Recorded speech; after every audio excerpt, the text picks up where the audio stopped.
i m'ensenyen fotografies, perquè a vegades els dic, escolta, porta'm fotografies del que estàs menjant, no? Perquè així controlem bé. I a vegades els dic, ostres, només estàs menjant això?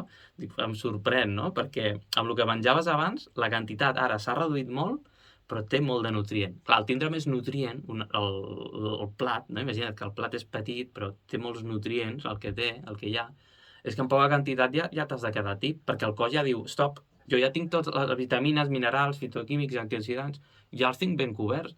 Per què he de demanar més energia?